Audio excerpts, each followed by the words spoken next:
우리에게 주신 하나님의 말씀은 마태복음 10장 13절에서 14절 말씀입니다. 예배 순서지 참고하시기 바랍니다. 성경 공독해 올리겠습니다. 좁은 문으로 들어가라. 멸망으로 인도하는 문은 크고 그 길이 넓어 그리로 들어가는 자가 많고 생명으로 인도하는 문은 좁고 길이 협착하여 찾는 자가 적음이라. 아멘. 이 시간은 은혜 받는 시간입니다. 소래노회 노회장님이신 권종현 목사님께서 좁은 문 생명의 길이라는 제목으로 설교하시겠습니다. 은혜의 시간 되시기 바랍니다. 강사님 나오실 때 같이 아멘으로 환영하시겠습니다. 아멘. 네.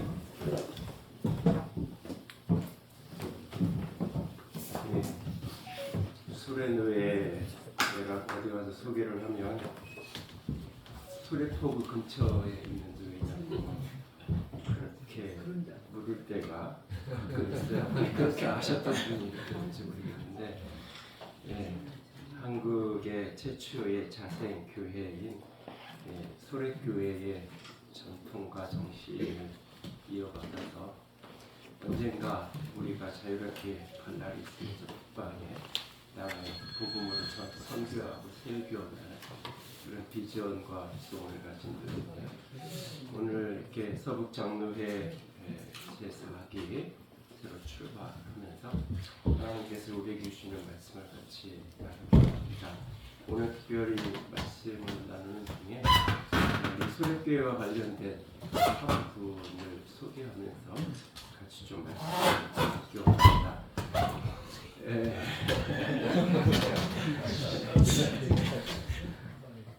한국은 전 세계에서 찾아볼 수 없는 아주 독특한 방식으로 복음이 들어오게 됩니다. 선교사가 들어오기 전에 이미 성경이 번역되어 있던, 그래서 일본에서 이렇게 언더다 글렌즈가 넘어와서 제물포로 들어올 때 그들의 손에 이미 번역된 성경이 있었죠. 그래서 일본의 동경을 가면 그 이수정에 의해서 성경이 번역되었던 그 흔적들을 좀 찾아볼 수 있고요. 또 하나는 저 북쪽에 가면 그 심야에 가면 존 로스 선교사, 중국 선교시였던 존 로스 선교사가 선교를 세웠던 교회가 있는데, 그곳을 가면 이제 찾으시는 흔적 중에 하나가 로스 선교사가 한글 성경 번역하는 과정 속에서 이제 몇몇 한국어를 통역하면서 이렇게 역관도 일하던 분들 중에 이 한글 성경 번역에 도움을 이렇게 받게 되었죠. 이제 그때 함께했던 인물 중에 대표적인 사람 중에 한 사람이 이제 서상윤이라는 분이 됐죠. 그래서 그분들이 사실 서장윤이 이제 존 로스에서 세례를 받고 그렇게 해서 이제 의주를 통해서 중국 쪽에 무용으로 왔다 갔다 하다가 자기 고향으로 이제 성경을 번역된 성경을 가지고 오다가 걸려서 다 빼앗기고 10여 권을 가지고 이제 황해도 송천, 한자로 송천이 이게 우리말로 솔래, 소래, 그래서 소나무가 많고 이 개천 흐르는 시내가 그래서 소래가 있죠. 그래서 사실은 일반 한국 교회사에서는 세문안 교회가 최초의 교회라고 원도서가 세운 이야기하지만, 사실은 추적해 보면 1884년 5월 16일 며칠 지나지 않았는데 소래교회가 처음 서상윤 서경주 형제에 의해서 처음 이곳에서 이제 시작을 하게 되어지죠. 그렇게 이제 교회가 시작이 되어져서 10여 년의 세월이 지나고 1894년 2월에 이곳에 이제 처음으로 목회자가 부임을 하게 됩니다. 원더우드 선교사가 이제 이곳에 교인들이 이렇게 모여서 예배하고 있다는 소식을 듣고 모든 것을 보내야 되는데 보낼 수는 없었는데, 그때 마침 캐나다에서 들어온 윌리엄 맥켄지라는 34살의 젊은 선교사를 이제 이곳으로 보내게 되죠. 그래서 이제 사실은 소래교회 초대 목사가 캐나다 출신의 윌리엄 맥켄지 선교사가 처음으로 이제 교회를 이제 초대 목사를 섬기게 됩니다. 그래서 사실 이제 불과 이제 오랜 기간을 섬기지 못하고 소천하시게 되면서 한국 교회 사회에서는 많이 이렇게 주목하지 않고 또한 더군다나 그 죽음과 얽힌 여러 가지 조심스러운 부분들 때문에 더 그를 다루는 일에 조심스러워하고 목사님 목소리를 조금 더 크게 마이크를 잡고 안 들리게 예. 해가지고 예, 그런데요. 사실 이 윌리엄 맥켄지는 자기 마음에 조선 땅 선교에 대한 비전을 품고 캐나다 장로교 선교부에 자신을 조선에 파송해 달라고 요청을 합니다. 그런데 선교부에서 여러 가지 검토를 하고 나서는 안 된다고 파송을 거절하게 되죠. 아마 요즘에 뭐 아프가니스탄 같은데 내가 선교사를 간다 그러면 선교본부에서 조심스러워할 거예요. 그런 것처럼 선교부에서 거절을 하게 됩니다. 그럼에도 불구하고 그는 조선 땅을 향한 비전을 포기할 수 없어서 독립선교사로 조선에 이제 들어오게 되죠. 그리고 이제 1년, 2년 후에 이제 약혼자인 이제 맥컬리가 이제 뒤따라 들어오게 되는데 이 맥켄지의 글들에 보면 그는 이런 고백을 해요. 조선을 제2의 고향으로 삼고 조선인들과 같이 살다가 마지막 나팔 소리를 들을 때까지 그들과 같이 일하리라 라는 그런 마음의 소원을 가지고 선교부에서조차 거절한 땅 태평양 건너에 있다. 나름 캐나다에서 괜찮은 대학을 나와서 나름 그곳에서도 목회자로 어느 정도 평안한 삶을 살아갈 수 있었던 인생을 뒤로하고 선교부에서도 거절하는 약혼자를 그렇게 홀로 남겨놓은 채로 그는 한국 땅에 조선 땅에 들어와서 이제 선교를 해 가게 되죠. 문득 그런 생각을 해본 적이 있어요. 아들이 어느 날 이런 곳으로 선교를 가겠다 그러면 뭐라고 이야기할까? 여기 이제 뭐 권사님들 신자님 계신데 약혼자가 어느 날 선교부에서조차도 가지 말라고 하는 곳으로 선교사를 가겠다라고 하면 어떤 마음일까? 어떤 생각일까? 생각이 참 많아지지 않나요? 오늘 우리는 예수님께서 주셨던 말씀을 대합니다. 좁은 문으로 들어가라 라고 우리에게 주께서 말씀하시죠. 멸망으로 인도하는 문은 그 길이 넓고 그리로 들어가는 자가 많고 생명으로 인도하는 문은 좁은 길이 협착하여 찾는 자가 적다. 우리에게 좁은 문으로 가라고 이야기합니다. 그 말은 다른 말로 이야기하면 좁은 길로 가라고 하는 이야기죠. 이 좁은 문, 넓은 문, 좁은 길, 넓은 길 이거는 이제 우리에게는 그냥 뭐 우와 같은 고속도로로 갈까, 국도로 갈까, 뭐 그 정도의 느낌으로 다가오지만 성경 시대, 예수님 시대의 좁은 문과 넓은 길 이것은 조금 더 다른 뉘앙스로 다가오는 길이기도 합니다. 로마 모든 길은 로마를 통한다라고 하는 말이 있잖아요. 바로 지난달에 우리 장로님들 몇 분 와 계신데 노예의 저희 노예 장로님들이 잘 협력해 주시고 좀 이제 규모 있는 교회들에서 잘 후원해 주시고 해서 저희 노예 목사님 사모님들 66분이 이제 종교교육지를 이제 좀 탐방하고 왔는데 그때 특별히 이제 종교교육지 탐방에 주로 가지 않는 로마를 좀 일정 보고도 넣자 가지고 갔다 왔어요. 이유가 목회자들은 반드시 가서 한 번씩 보고 와야 돼. 모든 길이 로마로 통한다라고 했을 때 그 길의 끝점에서 만나는 그 로마의 거대한 콜로세움과 그곳을 향하는 2000년 전에 만들어 놓은 도로인데 지금도 버스가 다니고 지금도 2000년 전에 만들어 놓은 길인데 뭐 10년 전에도 뜯어내고 길을 보수해야 되는데 2000년 전에 만들어 놓은 길이 여전히 도로로 사용되어질 만큼의 길이 있죠. 그러니까 고대사 이 예수님 시대의 넓은 길은 다 로마로 통하는 길이에요. 로마는 정복하는 곳마다 도시와 도시를 연결하면서 도로를 만들었어요.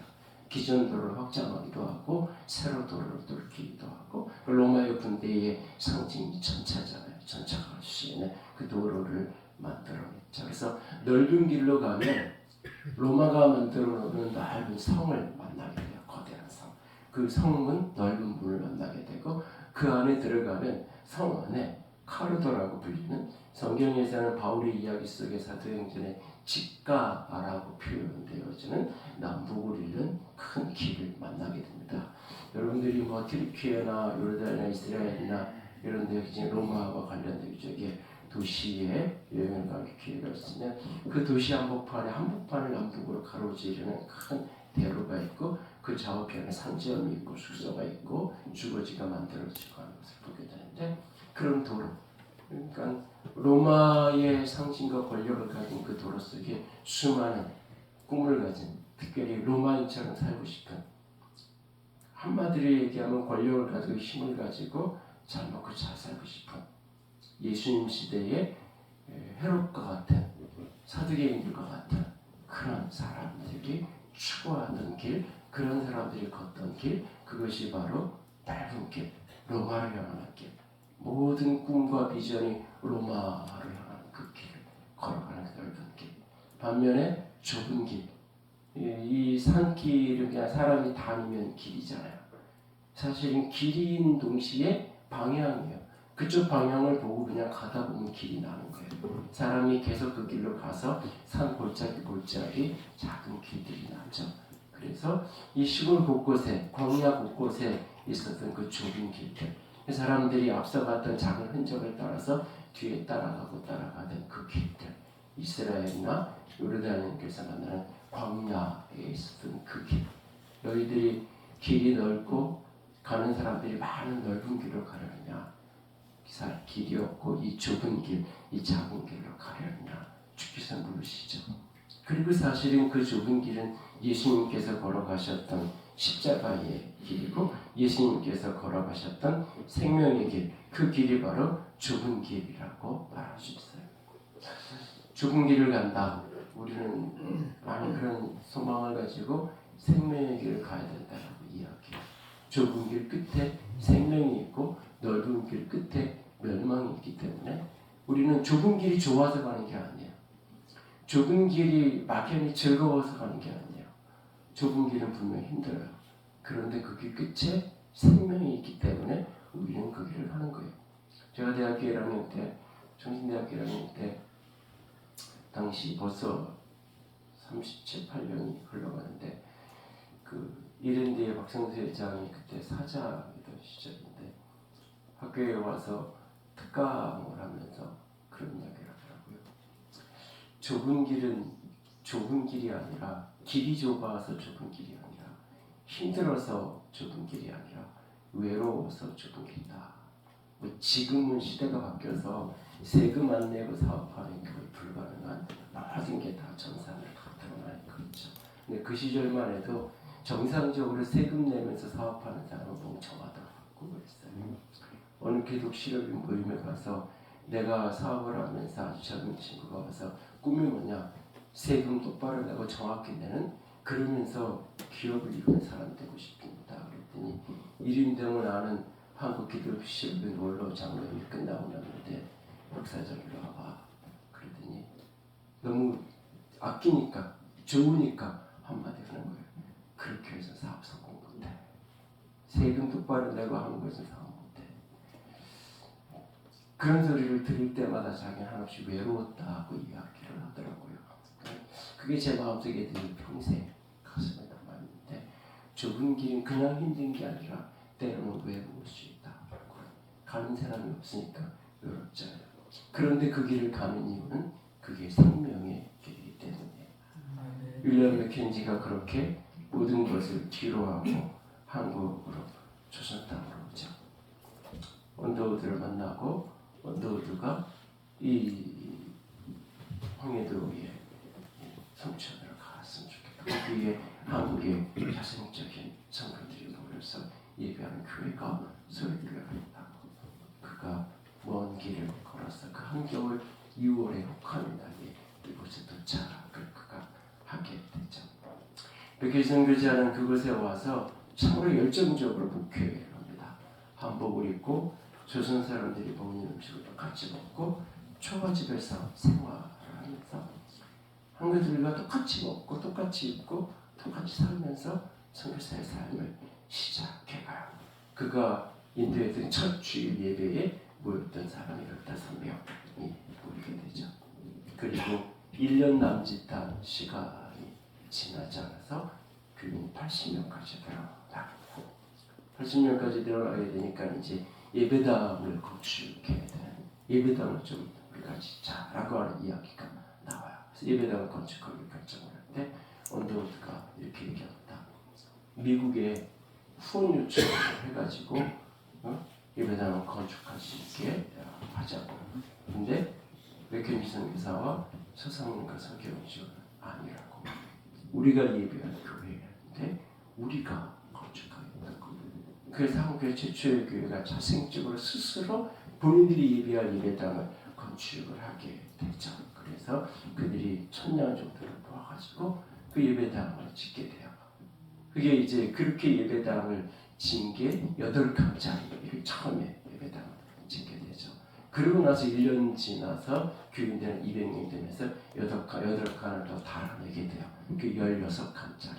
그게 바로 지금 우리가 오늘 보이고 있는 이 공간이 바로 16칸짜리 그 두 번째 건축을 했던 그 예배당을 복원을 해서 황해도 장영군 성천리에 갈 수가 없으니까 거기다 복원을 하는 게 맞다는데 안 되니까 이곳에 복원을 해놓고 언젠가 통일이 되어지면 그곳에 가서 그곳에 이제 예배당을 복원하기를 이제 꿈꾸면서 이곳에 이제 복원을 했던 건데요.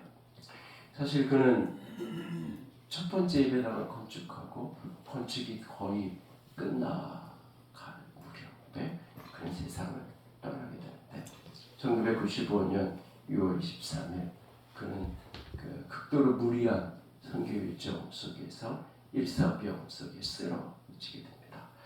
그래서 한 5일 동안을 고열로 고생을 하게 돼요.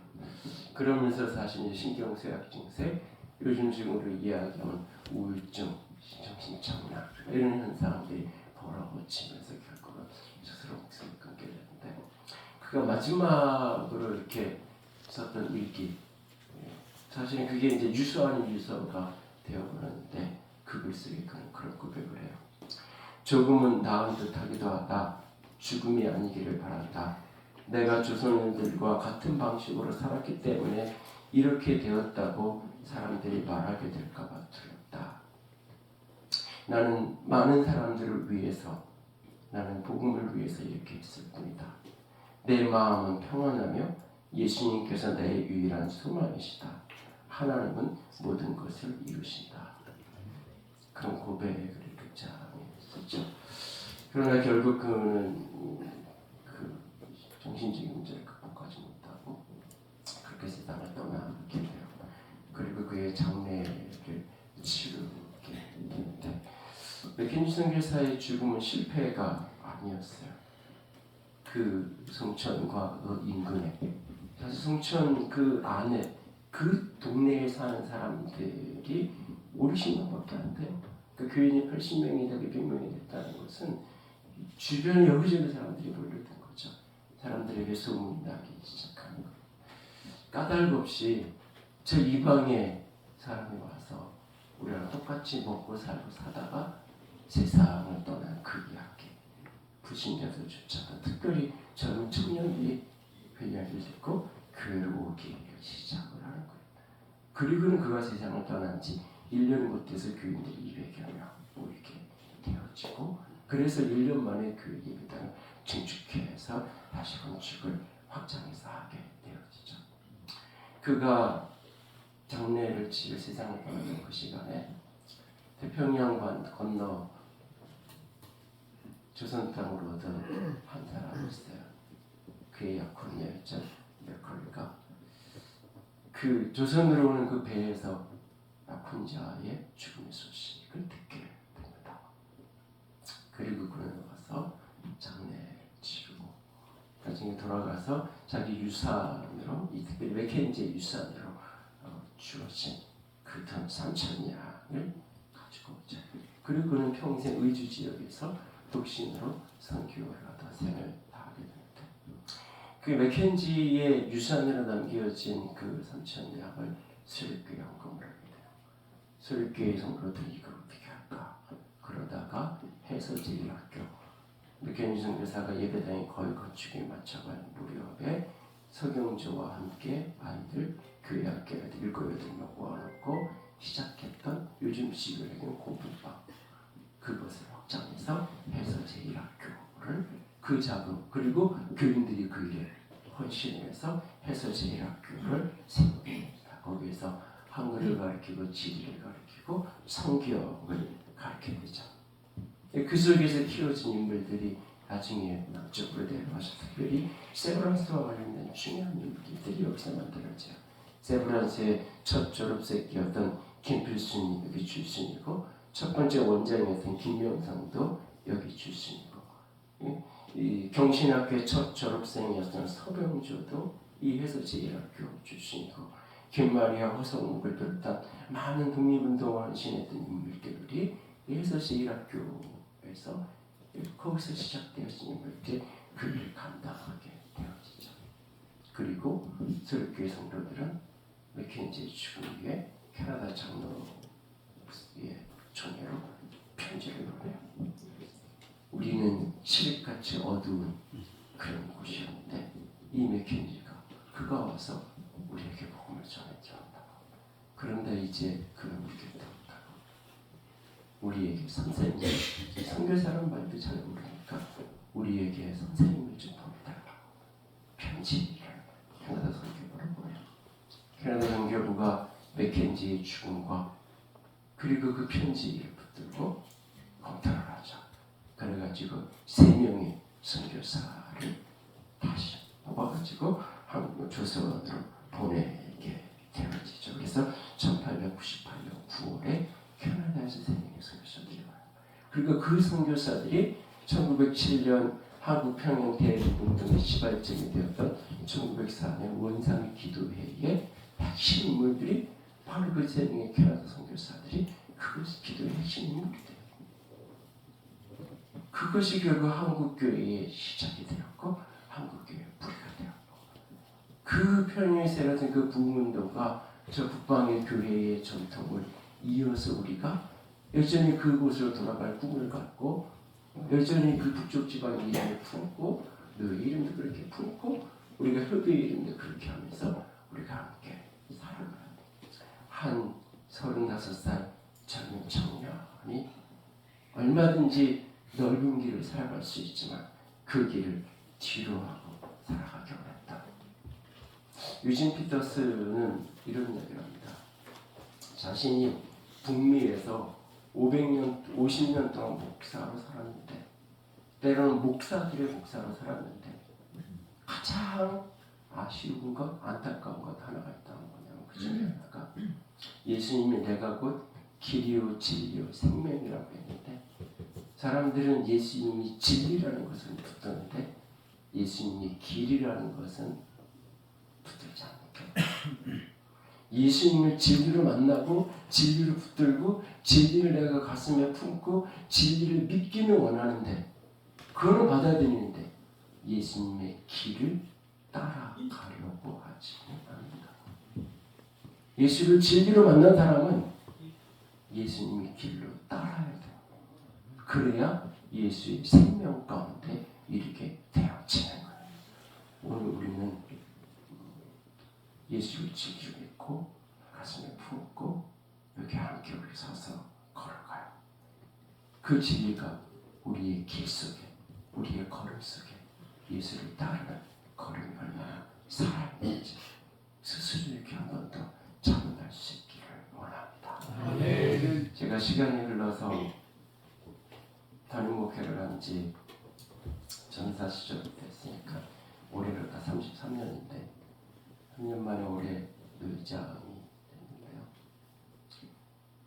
시간이 지나면서 나이가 50이 넘어가면서 지금 예배하고 있는 예배당을 다 50에 49에 48에 건축 시작해서 49에 그 이후부터 점점 어려워지는 게 뭐냐면 좁은 길을 가는 게 점점 어려워져요. 점점 교회가 조금 규모가 생기기 시작하면서부터 사실은 그래서 늘 고민이 사람들이 많이 모이고 뭔가를 하나 해도 자꾸 이렇게 누군가가 알게 되고 칭찬받게 되어지고 그러면서 때로는 두려울 때가 있어요. 하나님 앞에 가실 때 어떨까? 그래서 그런 마음들을 저희 교인들하고나 특별히 장로님들하고 종종 나누는 때가 있는데요. 우리 모두가 다시 한번 예수의 길, 좁은 길, 그 길을 따라가는 나의 처음 신앙의 결단. 이게 목사님들은 처음 내가 목사라서 받을 때 그 고백. 장로님들이 많으신데 처음 내가 장로가 될 때 교회를 위해서 주의 복음을 위해서 내가 헌신하겠다고 꿈꿔왔다. 특별히 큰 교회, 알려진 교회 장로는 명예지만 작은 교회, 어려운 교회 장로는 짐이잖아요. 그래서 서로 때로는 안 할라 그리고 도망가는 경우도 있잖아요. 장로 시킬까봐 어느 시간 되면 사라져버리기는 때도 있잖아요. 그런데도 그걸 힘들 때도 짊어지고 사명을 받았던 그랬던 그 순간들을 다시 한번 기억할 수 있기를 원합니다. 맥켄지의 죽음 이후에 맥컬리가 그 소래교회 뒷산에 맥켄지의 무덤을 만들고 거기에 작은 비석 하나를 세웁니다. 그 비석 속에 사랑하는 약혼자의 죽음에 대한 이야기를 기록하면서 그는 이렇게 말해요. 주의 말씀에 밀알 하나가 땅에 떨어져 죽으면 열매가 많다함이 옳도다. 소래교회는 조선의 처음 열매요. 목사의 몸은 여기서 자두다. 이렇게 쓰여져. 그리고 본인도 그 약혼자를 따라서 이 조선 땅에서 여성이 홀로으로 자신의 모든 생애를 들여 헌신하고 영원토록 선보고 그렇게 살아가죠. 우리가 믿음의 선배들의 성도의 신앙 따라서 죽도록 충성하겠다. 찬양을 다시 한번 우리의 가슴에 우리 선배들의 신앙, 이 소래교회 언덕에 선배들의 신앙, 영화진 언덕에 우리 믿음의 선배들의 신앙 가슴에 품을 수 있기를 원합니다. 그리고 그 일을 또 우리가 감당해 갈 수 있는 이번에 GMS에 나오신 이사장으로 나오신 김성 목사님을 제가 그런 얘기를 들었고 이사장이 되시면 그 일반적인 선교뿐만 아니라 북쪽을 선교할 수 있는 뭔가 그런 일들도 작은 일이라도 하나님께 기도해라도 조금 시작을 하셨으면 좋겠다고 이런저런 차를 마시다가 나누는데 우리가 믿음의 선배들이 걸었던 그 길을 다시 가슴에 새기면서 우리가 어떤 길을 걸어야 되는가 다시 한번 결단하고 걸어갈 수 있는 이 귀한 오늘의 자리가 될 수 있기를 함께 모든 분들의 삶이 될 수 있기를 주님의 이름으로 축복하고 부탁합니다. 기도합니다. 사랑의 하나님 감사합니다. 우리의 믿음의 선배들 선진들이 걸었던 그 길을 다시 기억합니다. 이 소래교회 언덕에 다시 모여서 믿음의 선배들을 기억하면서 나도 그 길을 걸어갈 꿈을 꿉니다. 우리도 함께 그렇게 좁은 길을 걸어보게 하시고 생명을 살리는 축복이 되게 하여 주시옵소서. 우리 서북지역 모든 장로님들 한 분 한 분들의 삶에 하나님의 은혜가 있게 하시고 때로는 믿음으로 사는 게 외롭고 힘든 그 순간에도 주님께서 위로하여 주시고 힘이 되어 주시고 생명의 열매로 누림이 있게 하여 주시옵소서. 장로님들 한 분 한 분들의 삶이 생명을 흘려보내는 작은 예수, 작은 맥켄지 선교사와 같은 그런 생명의 통로가 될 수 있도록 주님 도와 주시옵소서. 붙들어 주시옵소서. 우리 주님 예수님 이름으로 기도드렸습니다. 아멘.